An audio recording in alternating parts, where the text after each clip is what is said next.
हरियाणा कांग्रेस में होने वाला है बड़ा बदलाव। क्या भूपेंद्र सिंह हुड्डा की राजनीति पकड़ अब ढीली पड़ रही है? और क्या राहुल गांधी की टीम हुड्डा गुट को किनारे लगाने की तैयारी में है?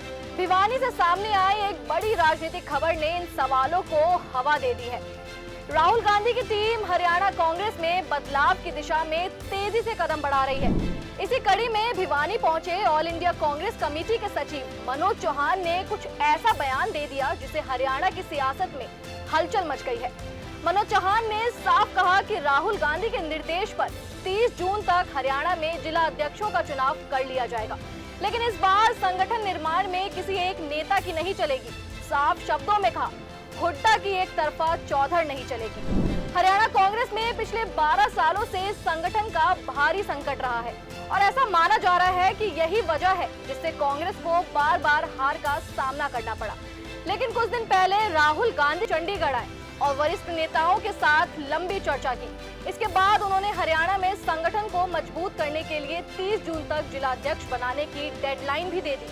आपको बताते चले, इस निर्देश के बाद कांग्रेस के शीर्ष नेता हर जिले में जाकर संगठन की बैठकें कर रहे हैं। भिवानी में पहुंचे एआईसीसी सचिव मनोज चौहान ने कार्यकर्ताओं और नेताओं से मुलाकात की और फिर मीडिया से बात करते हुए बड़ा बयान दिया। सबकी राय ली जाएगी, सीनियर लीडर की राय ली जाएगी, छोटे से छोटे कार्यकर्ता की राय ली जाएगी और जो राय सबसे बड़ी होगी, मैंने क्या, लोकतंत्र क्या है, जिसकी संख्या ज्यादा हो, जिस आवाज के पीछे बहुत सारी आवाज हो, वही ना जीतता है। तो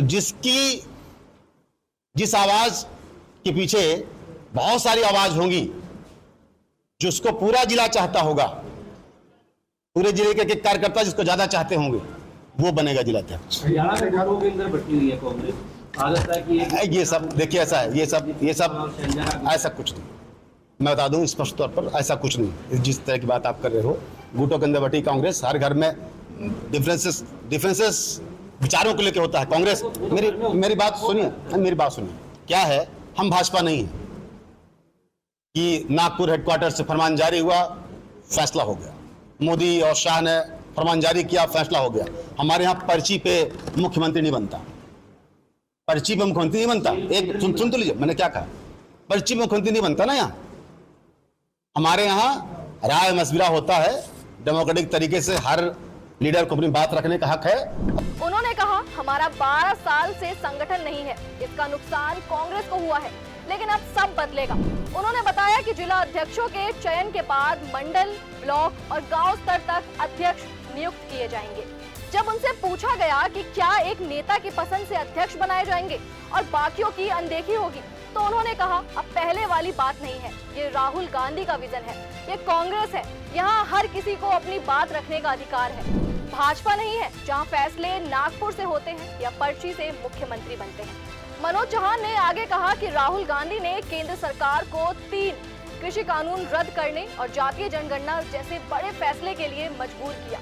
अब राहुल की अगली लड़ाई किसानों के लिए एमएसपी गारंटी कानून को लेकर है। भारत सरकार ने फैसला लिया है कि हम कास्ट सेंसस कराएंगे। ये फैसला किसी भारत सरकार का खुद का फैसला नहीं, खुद की पहल नहीं है।